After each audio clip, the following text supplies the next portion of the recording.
Pour 2024, je me souhaite santé, sérénité, de bonnes lectures et de réussir à lire ma pile ultime. Puis je vous le souhaite aussi, ouais, même affaire. Allô, allô, c'est Karine de Mon Coin Lecture et j'ai décidé d'amorcer cette année 2024 avec la présentation de ma pile ultime de l'année. C'est quelque chose que je fais depuis plusieurs années et l'année passée, j'ai presque réussi. Il me reste un demi-roman à lire. Je l'ai presque DNF, mais pas vraiment. Mais écoutez, ça a été une réussite totale, donc cette année, la barre est haute.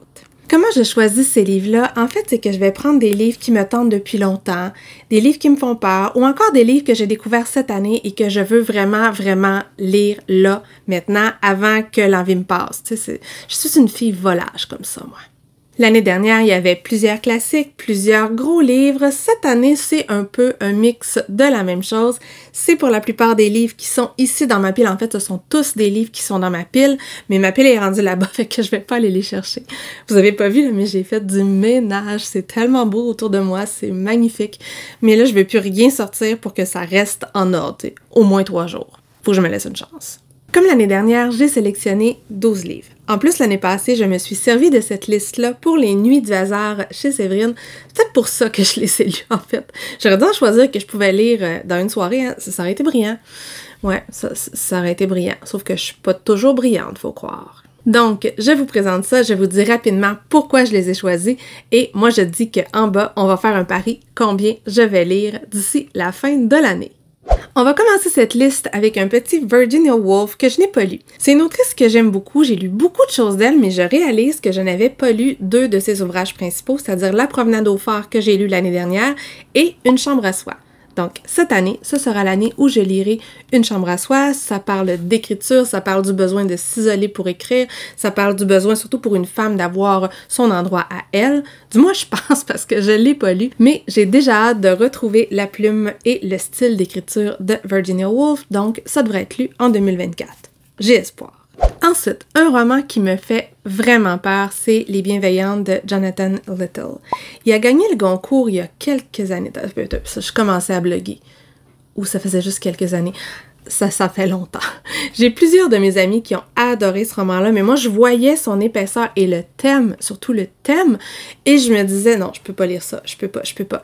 Sauf que plus je me vois évoluer dans ma vie de lectrice, plus je me dis que le fait d'avoir ce regard-là, un regard qui dérange, ça peut peut-être me plaire. Donc, je l'essaye en 2024, on va voir. 2023 a été une année Stephen King. D'ailleurs, il y a 3 des romans que j'ai lus de lui qui ont fait partie de mes meilleures lectures, mais il y en a un que j'ai oublié de vous parler.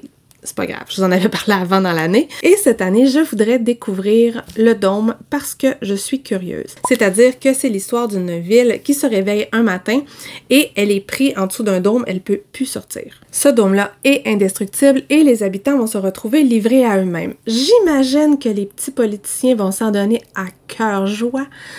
Écoutez, je sais pas trop de quoi ça parle, mais avec le terme du dôme, j'imagine qu'il va y avoir de l'écologie dans tout ça et de la politicaillerie. On verra. Avec Stephen King, ça peut être n'importe quoi, mais je suis très curieuse. C'est différent de ce que j'ai lu cette année de lui, donc go for it. Il est long en plus. On continue avec du pur divertissement, c'est-à-dire Arturo Pérez Reverte, oui j'ai un accent espagnol épouvantable, et Le Club Dumas, parce que Dumas. Voilà. C'est tout, roman de cap et d'épée, du moins je pense. Des aventures épiques, des références. Je pense que je vais aimer ça.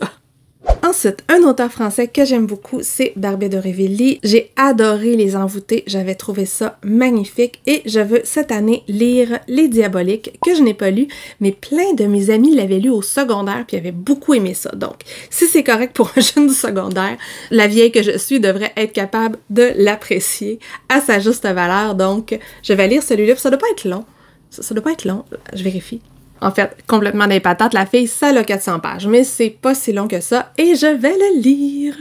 Ensuite, un autre roman que je veux lire depuis des années et que je n'ai jamais osé lire, c'est Les Versets sataniques de Salman Rushdie. L'année dernière, son roman Les Enfants de minuit faisait partie de mes préférés de l'année. J'avais tellement aimé ça. Je veux lire Les Versets sataniques. Il paraît qu'il y a aussi du réalisme magique et c'est le roman qui a causé le fait qu'il y a eu une fatwa sur cet auteur-là. Je suis très curieuse de voir ce qu'il a pu dire et comme il y a sa plume, on va voir. On va voir. J'ai jamais lu. Je pensais que c'était juste de la provocation, ce truc-là, fait que j'ai jamais osé, mais là, je suis curieuse, vraiment. Je vais maintenant vous faire une annonce à laquelle vous ne vous attendiez pas. Je n'ai jamais lu Balzac. Jamais, jamais, jamais. J'ai lu tous les Rougon-Macquart dans l'ordre, j'ai tout lu Zola, mais Balzac, jamais. En fait, je pense que c'est à cause du Z puis du K. Ça a l'air dur. Ok, je divague. En tout cas, je l'ai jamais lu. Il me fait peur, j'ai peur de m'ennuyer, mais je vais lire Les Illusions perdues ou Illusions perdues parce que c'est celui qu'on m'a recommandé le plus souvent et en plus, c'est celui-là que j'ai. Et mon amie Angela Marilli m'a dit qu'il fallait que je le lise. Donc, je l'écoute toujours, je suis une bonne fille, je vais le lire. Si je me rappelle bien, là-dedans, il est question d'un jeune homme provincial qui veut devenir auteur à succès et il me semble que ça va pas si tant bien aller parce que le titre c'est Illusions perdu, oui je sais, je ne suis pas devin pour rien, c'est un don chez moi, c'est inné. Je niaise, hein? Vous savez-tu que je niaise? J'espère.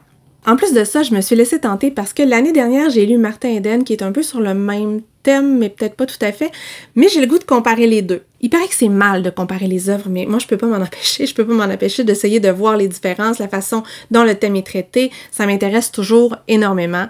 Que voulez-vous? Je suis faite de même. Puis bon, quand on parle de critique du monde littéraire, veut pas, il y a une petite étincelle d'intérêt qui s'allume en moi. Ensuite, un roman que je voulais lire dans le cadre de ma série sur les réécritures. Ok, j'ai pas fait la série, peut-être que je vais la faire plus tard, mais il s'agissait de On Beauty de Zadie Smith, de la beauté, je crois, en français, et c'est une réécriture de Howard's End. Je sais pas si vous le savez, là, j'adore ce roman-là. J'adore. Donc, une réécriture, je vote pour. Ici, on va suivre une famille mixte qui vit aux États-Unis, mais qui vient d'Angleterre, je crois. Je pense aussi qu'il va être question de différences culturelles entre les États-Unis et l'Angleterre. Et ce qui m'a surtout intéressé, c'est qu'il allait avoir une histoire de collège, d'élitisme, où on va parler justement du clash entre les démocrates, les républicains, ou le libéralisme et le conservatisme. Un des deux, je sais plus. C'est-tu la même affaire? Non, pas tant, en tout cas. Non, on n'embarque pas dans la politique, on n'embarque pas dans la politique. Bref, une université américaine, de la lutte de pouvoir et une réflexion sur la nature de la beauté. Je pense que ça peut me plaire. Ouais, ça ferait peur à bien du monde, mais moi, ça me parle. Bon, vous allez voir, j'avais envie de lire des réécritures cette année parce que j'ai sélectionné Wide Sargasso Sea et que je le prononce pas bien, Sargasso. La prisonnière des Sargasses, de Jean Rhys Rice. J'aurais dû regarder avant, bref, je vais vous mettre la couverture quelque part. Et ici, il s'agit d'une préquelle à Jane Eyre, c'est-à-dire que ce roman-là va porter sur Bertha, qui s'appelait Antoinette de son vrai nom, la première femme de Rochester. Et ça, c'est un point de vue qui m'intéresse, parce que Rochester, sérieux, là, on a un peu le goût de le taper hein, dans Jane Eyre. Tu te dis, oui, mais il fait son homme qui fait pitié et tout ça, mais j'ai hâte de voir. J'ai hâte de voir c'est quoi cette histoire-là et ça va être quoi surtout la réinterprétation du personnage de Bertha et j'ai hâte de voir tout court en fait. On continue avec un roman que j'ai promis à mon amie Laurence Yuyin de lire, c'est-à-dire le premier tome d'Hyperion de Dan Simmons. Ok, Dan Simmons, là, c'est pas un mec fréquentable, ok, on le sait, mais il paraît qu'il y a les contes de Canterbury là-dedans et ça me parle beaucoup. J'ai entendu dire que c'était vraiment full misogyne, donc we'll see, mais il y a les contes de Canterbury, je pardonne beaucoup quand il y a de l'intertextualité. C'est vraiment le thème de cette liste. Ouais, c'est ça. Numéro 11, un roman plus accessible un peu, c'est-à-dire The Absolutely True Diary of a Part-Time Indian. Et en français, ça s'appelle Le premier qui pleure a perdu, c'est de Sherman Alexie. Ce roman-là est une semi-autobiographie et il a grandi sur la réserve de Spokane. C'est l'histoire d'un jeune garçon qui a grandi sur la réserve et qui va décider d'aller dans une école pour blancs hors de la réserve parce que lui, il veut devenir illustrateur. Et j'ai hâte de voir qu'est-ce que c'est parce que c'est un roman qui a été très, très contesté. On a essayé de le bannir à plusieurs moments. C'est de la jeunesse, donc j'ai hâte de voir pourquoi je l'ai depuis des années en français. Je voulais le lire en anglais. Maintenant, je l'ai, c'est fait. Donc, il faut que je le lise. Je l'ai 2 fois. Il faudrait que je le lise 1 fois. Finalement, le dernier roman de ma pile ultime, c'est Le Prestige de Christopher Priest. Ce roman-là, là, je l'ai dans ma pile depuis 1995.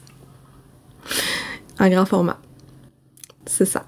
Bref, ça fait 28 ans et c'est cette année que je vais le lire parce qu'il est question de deux magiciens au 19e siècle qui se livraient une bataille épique de magie sur scène et leurs journaux vont être retrouvés et lus par leurs petits-enfants qui vont essayer de comprendre leur histoire. Du moins, je pense, je l'ai pas lu. Il y a eu un film sur ce livre-là. J'ai pas vu le film parce que depuis des années, le film il date de...